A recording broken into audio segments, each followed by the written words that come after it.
Bonjour à tous et bienvenue dans ce Morning Bull Live. Nous sommes le 4 novembre 2022 et d'abord j'aimerais vous parler un peu chiffres et ambiance de marché. Un peu chiffres, ambiance de marché parce que finalement si on regarde ce qui se passe en ce moment dans le monde merveilleux de la finance, c'est devenu quand même très chiant. Il faut pas se leurrer, c'est vraiment profondément ennuyant.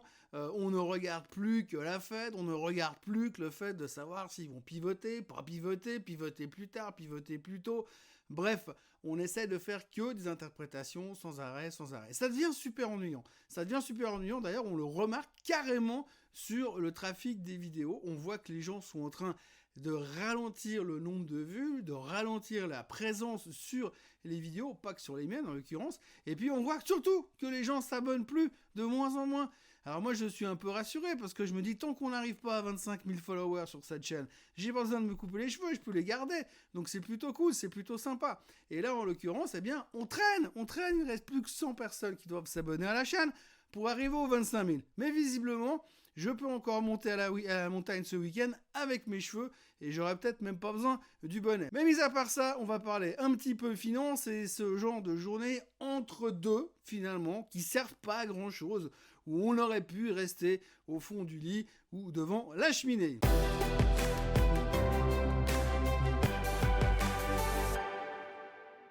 Donc hier, le marché a encore baissé. On s'est repris 1,7% des poussières sur le Nasdaq. Globalement, ce qu'il faut retenir, c'est que finalement, les paroles de Jérôme Powell ont complètement déprimé le marché. On s'attendait à un minimum de soutien de la part du patron de la Fed.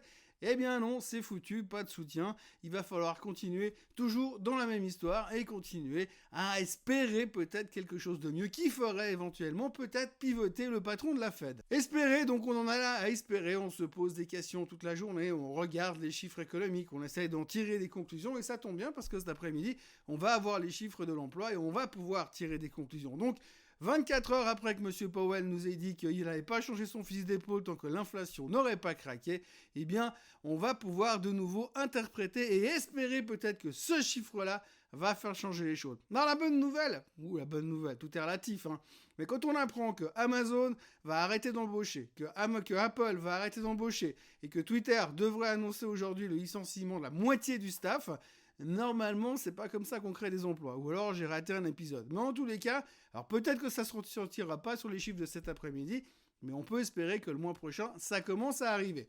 Donc globalement, peut-être qu'on va pouvoir de nouveau reparler du fait qu'éventuellement, peut-être, mais c'est même pas sûr, M. Powell pourrait se détendre lors du prochain meeting de la Fed du mois de décembre. Donc encore une fois, on spécule, on hésite et on se pose des questions. Et c'est plus ou moins le résumé de la journée d'hier. Il s'est quasiment rien passé de nouveau, de fondamental. Alors oui, il y a eu 2-3 publications de résultats. On a eu des très bons résultats du côté de chez PayPal. On a eu des très bons résultats du côté de chez Block. On a eu des très bons résultats du côté de DoorDash. Alors ça, c'est un mystère pour moi. Je sais pas, parce qu'en fait, pendant la pandémie, quand tout le monde ne pouvait pas sortir, on commandait la bouffe à la maison. Je pouvais à la limite comprendre. Mais aujourd'hui que tout est ouvert, les gens, ils commandent de la bouffe à la maison pour manger dans des assiettes en carton. Je saisis pas. Mais enfin, bon, c'est personnel. Toujours est-il que DoorDash a sorti des bons résultats et que c'était plutôt encourageant par rapport à ce qu'on a vu hier. Par contre, de l'autre côté, on a vu Coinbase qui se prend une dégelée. Coinbase a annoncé des mauvais chiffres, a annoncé une année 2023 pourrie. Mais là, ils ont déjà anticipé. L'année prochaine, faut pas compter dessus, ça sera pourri. Alors, on se vrai qu'aujourd'hui, quand vous avez le Bitcoin qui traite dans un range de 12 dollars, forcément, c'est pas comme ça que ça donne envie de faire du trading. Et puis, surtout, ils ont pleuré sur le système des commissions. Alors, ce qui est assez rigolo, c'est qu'à l'époque, quand Coinbase est sorti en bourse puis que ça valait 250 dollars et que c'était un coup sûr que ça allait monter au minimum à 500 dollars, c'était un coup sûr, eh bien, on disait, ouais, mais quand même, les mecs, ils prennent 2% de commission à l'aller, 2% de commission au retour, ça fait beaucoup sur une transaction de trading. Et puis on dit, oui, mais non, mais tu comprends, c'est parce que c'est l'expérience, puis c'est des crypto-monnaies, donc c'est pas pareil. Ouais, sauf qu'aujourd'hui, ils sont en train de se rendre compte qu'à 2% la trade, bah, les mecs, ils hésitent quand même. C'est marrant, on n'avait pas vu venir celle-là. Bah, aujourd'hui, eh bien, c'est un des problèmes de Coinbase qui actuellement est pas tout à fait à 500 dollars comme elle devait aller sur un coup sûr, mais plutôt à 50. Bref, hier, on a vécu une journée extrêmement déprimante et ça risque de se prolonger encore aujourd'hui, en tout cas jusqu'à 13h30, jusqu'au chiffre de l'emploi. Alors, on attend 200 000 créations d'emplois pour le mois d'octobre. Si ça sort en dessous, on dira cool, parce que finalement, ça va de moins en moins bien, l'économie est en train de ralentir, l'emploi est en train de ralentir, et donc, du coup, peut-être que M. Powell, lors du prochain meeting, il changera d'avis. Et par contre, si ça sort en dessus, eh bien, on va faire la théorie inverse. Donc, on est toujours dans la situation aujourd'hui pour les marchés financiers. Une mauvaise nouvelle est une bonne nouvelle. Donc, gardez bien ça en tête pour cet après-midi, et on verra l'interprétation qu'on en fait. Mais pour l'instant, on a l'impression qu'on est en roue libre. On a perdu, on a une mauvaise séance hier, 4e séance de baisse aux États-Unis. On n'est pas encore revenu sur les supports catastrophistes de 3585 qu'il ne faut surtout pas casser. Maintenant, ça doit plutôt être proche de 3600 par là autour. On est encore loin de tout ça. Et finalement, on se rend compte que les résultats n'étaient pas trop mauvais, sauf sur les technos, parce que les technos, c'est complètement has-been et plus personne n'en veut. Mais autrement, on s'en sort pas trop mal. Alors pour l'instant, on marche sur des œufs, on espère que ça va tenir et que ça ira pas plus mal que ça. Mais par contre, ce qui est assez paradoxal, ce qui est assez rigolo, c'est que si on regarde un chiffre aujourd'hui, c'est le fait que Apple aujourd'hui équivaut à la market cap Alphabet, Amazon et Meta Platform. Rien que Apple représente ces 3 sociétés. Alors ça l'a pas empêché de se prendre une tôle encore de nouveau hier soir. Ce qui est assez rigolo, c'est que si vous vous souvenez, vendredi dernier, Apple a explosé et a tiré le marché à la hausse, rien que parce qu'elle avait sorti des résultats moins mauvais que les autres.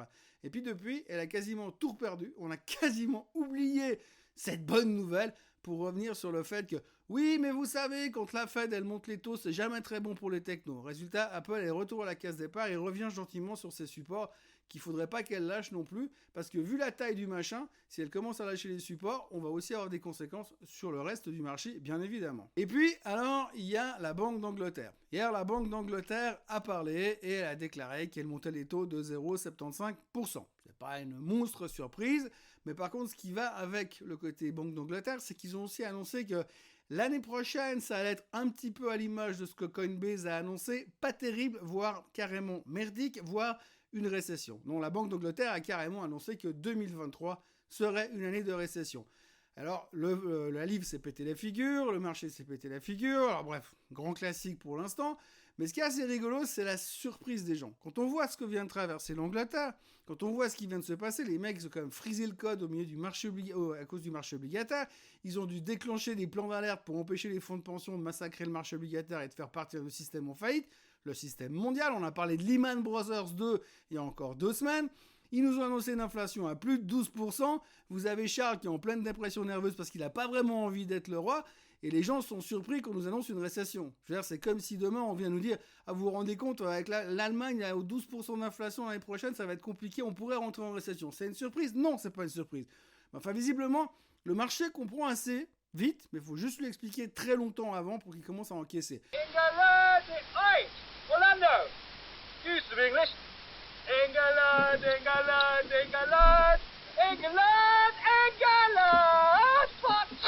Bref, donc du coup, l'Angleterre, la livre se pète la figure, ça va être un nouveau problème pour le marché immobilier à Verbier, et puis à côté de ça, eh bien, on a tout le marché qui est complètement surpris par cette annonce et complètement déprimé. Donc ça rajoute une couche d'ambiance détestable, mais en même temps, ce marché ne lâche pas complètement, et c'est ça qui est aussi phénoménal. C'est que on a une avalanche de mauvaises nouvelles, on voit qu'on réagit aux mauvaises nouvelles, mais en même temps, on lâche pas. On lâche pas complètement, on n'arrive pas à avoir cette correction finale qui dirait « Bon, cette fois, les mecs, on est en train de capituler. Peut-être qu'on devrait reperdre encore 10% pour aller capituler et pouvoir se reconstruire. » Mais aujourd'hui, on déprime, on n'est pas content, on veut plus regarder les marchés financiers parce que c'est ennuyeux, et puis finalement, on n'arrive plus vraiment à baisser parce qu'on se dit « Ah, quand même, il y a bien un moment où ça va remonter. » Et quand on parle de bien un moment où ça va remonter, il n'y a qu'à regarder Hong Kong ce matin. Il n'y a rien de fondamental, mais le marché de Hong Kong, le Hang Seng reprend 7% ce matin. Ce truc est complètement délirant, parce que depuis des semaines, on lui tape sur la tronche comme si ça coûtait rien. Puis tout d'un coup, ce matin, ils sont tous mis d'accord en même temps. Bon les gars, maintenant, c'est bon, c'est vendredi, on rachète. Mais il n'y a rien de fondamental. Donc on a l'impression qu'aujourd'hui, les gens ont peur, le marché est déprimé, mais il ne veut pas vraiment baisser. Par contre, à la première occasion, on est prêt à sauter dans le costume du boule avec les cordes et tout ce qui va avec pour se dire c'est bon, cette fois ça repart. Donc récession en Angleterre l'année prochaine. On a Jeffrey Gundlach, le spécialiste des bonds, qui est venu nous dire que Lui aussi, il pense qu'il y a 80% de chances qu'on soit en récession l'année prochaine.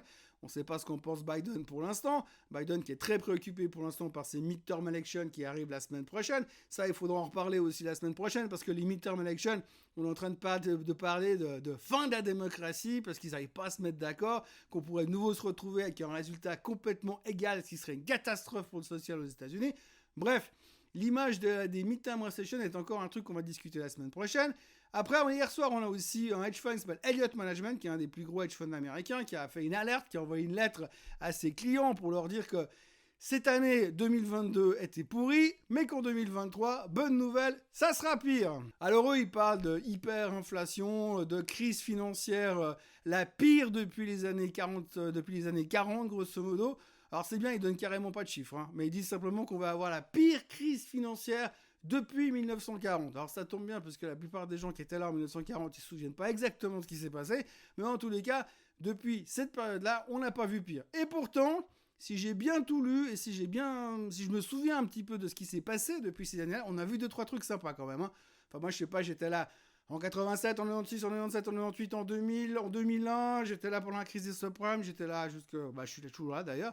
Et donc par rapport à ça, quand on me dit, ça sera pire, on n'aura rien vu de pire depuis 1940, ça risque d'être très très long, 2023. S'il a raison, bien sûr. Voilà, que vous dire d'autre, sinon le fait que nous sommes vendredi, que ce soir c'est le week-end, qu'on va attendre les chiffres de l'emploi pour prendre une vraie décision sur ce qu'il faudrait faire par rapport à la suite des événements, et puis qu'on puisse enfin interpréter sur la prochaine décision de M. Powell.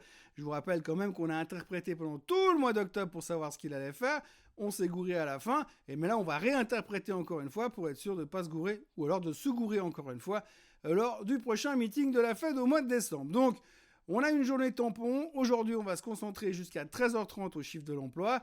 On en fera des conclusions qu'on a envie d'en faire comme conclusion. Et puis ensuite, on pourra partir en week-end. Moi, je vous retrouve tout à l'heure pour le Swiss Bliss hebdomadaire, comme d'habitude. Et puis, si vous venez pas voir si vous ne venez pas voir le Swiss Bliss tout à l'heure, je vous souhaite d'ores et déjà un excellent week-end. Pour ceux qui ne sont pas abonnés, n'oubliez pas de vous abonner à la chaîne Swissquote en français. N'oubliez pas de liker cette vidéo, d'appuyer sur la cloche pour qu'on vous avise chaque fois qu'il y a une nouvelle vidéo qui arrive sur le site Swissquote en français. Et puis, passez un excellent week-end.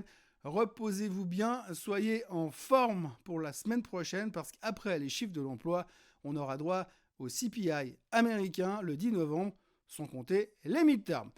Allez, bonne journée à tous. Bye bye.